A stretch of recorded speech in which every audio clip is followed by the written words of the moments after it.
Continuing video lecture. This is the second part. We will focus on self-efficacy theory today, along with the major sources of self-efficacy and how to build the self-efficacy through practical implications. Okay. So self-efficacy now, I am defining slightly different from the first one, self-confidence definition that we did in number 2, second topic.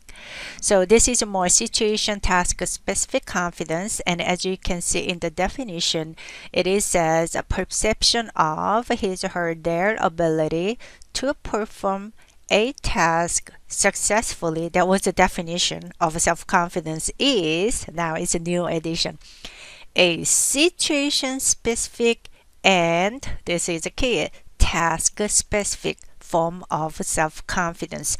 Again, regardless outcome. A lot of elements here, believe it or not. So again, it's a perception of his or her their ability to perform a task successfully. Definition now extending for self-efficacy is a situation, task, specific form of self-confidence regardless self-confidence. Oh, I'm sorry, regardless outcome. Right? So I'm going to give you more detailed explanation of what that additional words means in the little figure. But before I get to that, I want to talk about a little bit of a self-efficacy as a group, which is called collective efficacy. This is a new concept in particularly sports setting. It's not about my self-confidence, self-efficacy, but it's also how about team level of efficacy and confidence. Can we measure it? And Dr. Feltz in the next slide, who will talk about it, conceptualized that along with her colleagues, who, naming it as a collective efficacy. So collective efficacy is not about the accumulation of individuals' confidence, more so it's a shared perception of their members, which is defined as a belief of a perception shared by members of the team regardless the capability of their teammates. So you have a strong Michael Jordan here, you have another player here, right? And it's not about like individual of them. When you put them as a whole, and then you perceive how our team would perform. And then that's the definition of self-efficacy. There is measurement, questionnaire to measure team self-efficacy, collective efficacy out there. It's very easy to access, and you can actually have more information from the textbook as well if you are particularly interested in collective efficacy as a future or current coach. All right. Like I said, Dr. Deborah Feltz, who is a leading scholar in the concept of self-efficacy in sports setting, defines that in sports setting in this short video, and I want you to watch it in your time. So coming back to self-efficacy theory, and then I want you to understand self-efficacy through this figure. So task is here. Is starting as a task. Could be exercise behaviors, or it could be throwing free throw. It could be tumbling in gymnastics, whatever the task is here, physical task.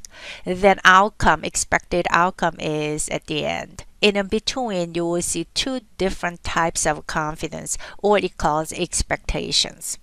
Okay, so I'm going to use, as you can see here, more details for those who do not watch actually videotape. I put some details there. Task is a 2-mile running. Okay, 2-mile running task, or it could be 1-mile running, or it could be just running. But for the sake of this lecture, I made a 2-mile running as a task. Then outcome is what? 30 minutes. But when we put them together, 2-mile running in 30 minutes, we tended to say that easily, task and an expected outcome together. 2-mile running and outcome is in 30 minutes. So people, when they hear both of them together, 2-mile running in 30 minutes, they instantly instantly think about their outcome expectation. Can I do it? Oh yeah, I believe I can do it. Can you see what I'm doing here? That is a self-confidence.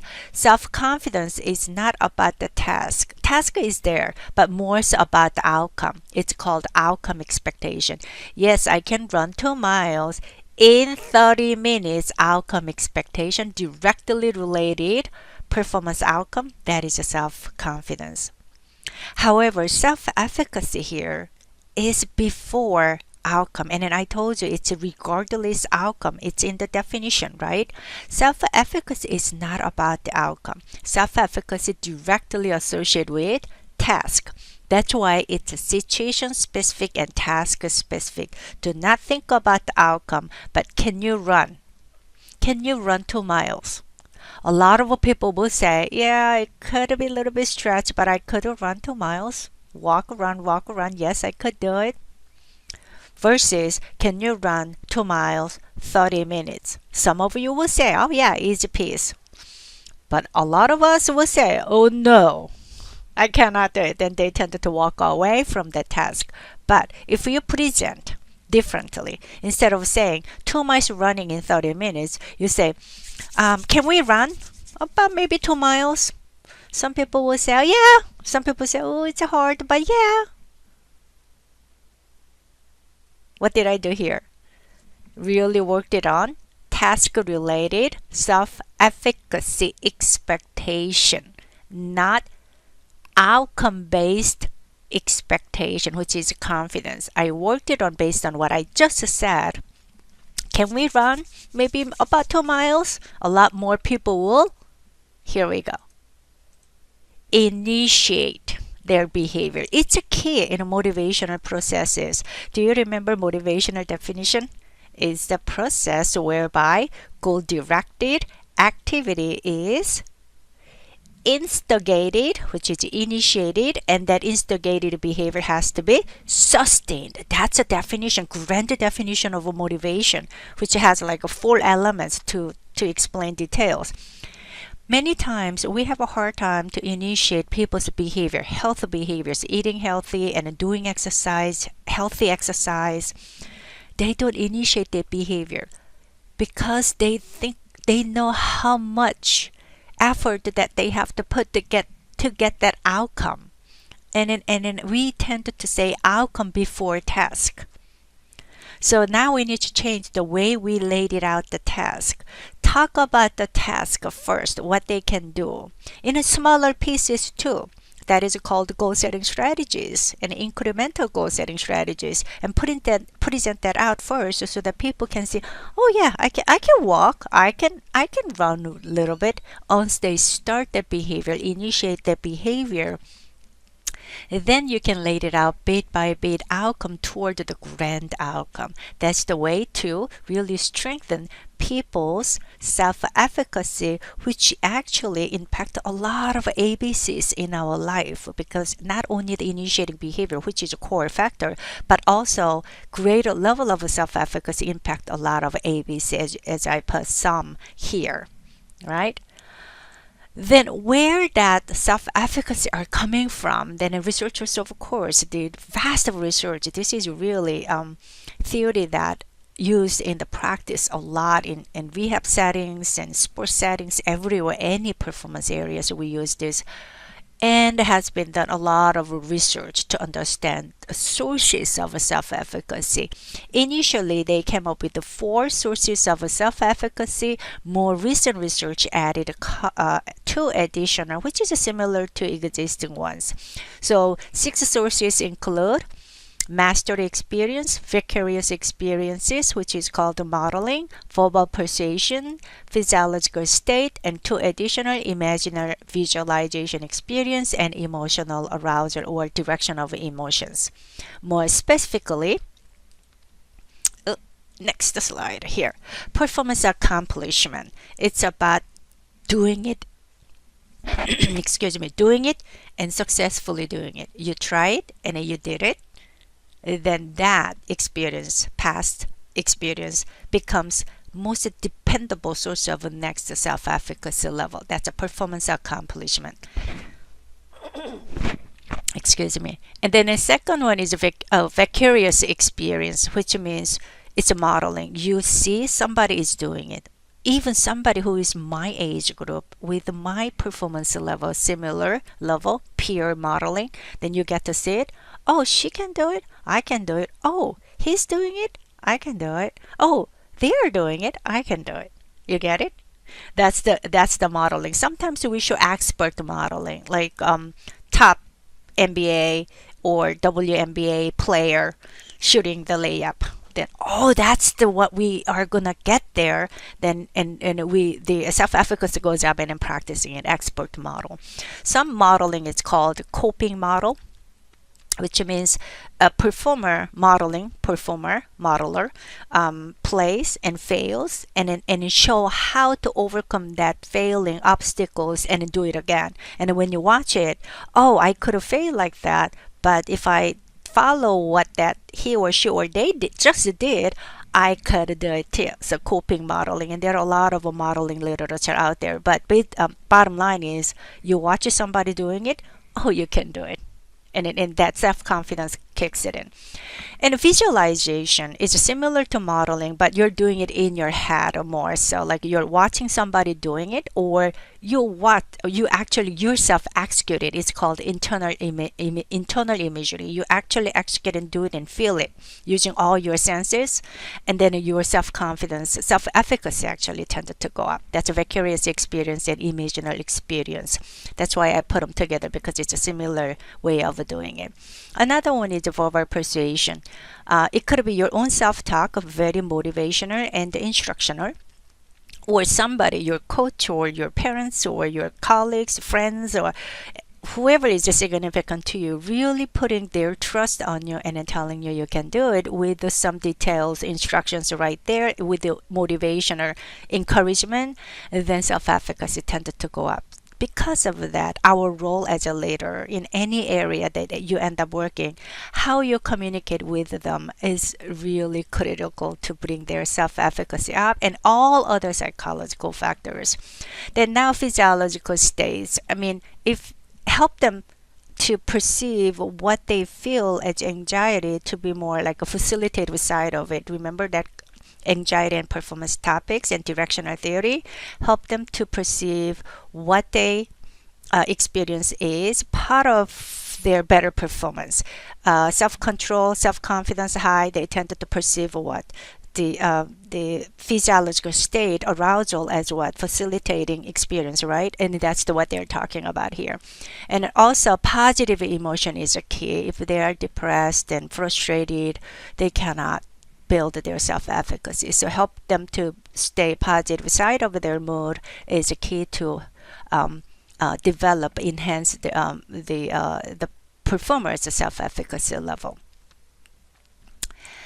And I want to just tap on briefly, like there is a reciprocal relationship between past experience and the future self-efficacy. Like I said earlier, self-efficacy is a determinant of our performance and exercise behaviors, initiating behaviors. However, once they perform and successfully perform and initiated a certain behavior, that predict next level of self-efficacy. So we covered all the way 1 through 7, and then I'm going to tap on practical implications. So first, self-efficacy, self-confidence doesn't come automatically. Preparation is key. We all know that you need to prepare. You need to prepare for any important events. So developing good performance plans pre-event. Pre-event means before competition, before exam, before presentation. You develop routines how you are going to go through. Really help the self-confidence level, because you don't get distracted because of that. Social climate. If it's more group related, leadership styles, types of goals that they have, is it more process goals, outcome goals, which you will learn next topic. That's a key in enhancing and developing self-confidence. Social support network and group dynamics, which is another topic you will learn later in this semester. And the feedback and the models and all that social climates are key factors to develop and to build and strengthen self-confidence. Of course, in a physical activity setting, sports setting, physical training and conditioning, you cannot have confidence without it. That's one of a core factor to build, develop, and strengthen self-confidence and self-efficacy. And particularly for self-efficacy, self-confidence, having done it well is another, like one of the most dependent predictors of self-confidence, as we learned, as I emphasized multiple times. So as a leader, giving them really good physical, technical, and tactical instructions are key, instead of just, oh, you can do it, just do it. That doesn't work. We all know that. So we need to give them feedback with the more instructions and detailed, so that they know how to do it and done it successfully. Then that helps with the self-confidence. And sometimes utilizing simulation works. We all know that. And so we practice our presentation before actual presentation, right? That's a simulation, and we all know these strategies because of our PPK. Another one is this is a good one. I kind of like it. Act and think confidently. Sometimes if you drop before your confidence and walk slouch like this, your confidence will never jump up. So put your energy up and chin up and shoulder open, and that really helps your mood. And then that mood is a source of self-efficacy, remember? So displaying confidence is the key. Your thinking is more instructional and motivational, not judgmental. What if I lose? Oh, I didn't prepare. Negative thinking, put it out. Just focus on what you need to do instructionally and motivationally. Yeah, I prepared, I can do it. Of course, you need to prepare. That's a key though, because of that, that's the first item to build self-confidence. Prepare, then on-site, think like positively with what you need to do. Focus, channel your attention and thoughts toward what you need to do well, and then that will bring the confidence up. Visualization, of course, is very helpful, and then goal mapping is another way. That's a planning in a way. So planning was the first topic that we to bring your confidence up. That's one of a way of doing goal mapping, which you will learn more details in the next topic, goal setting strategies.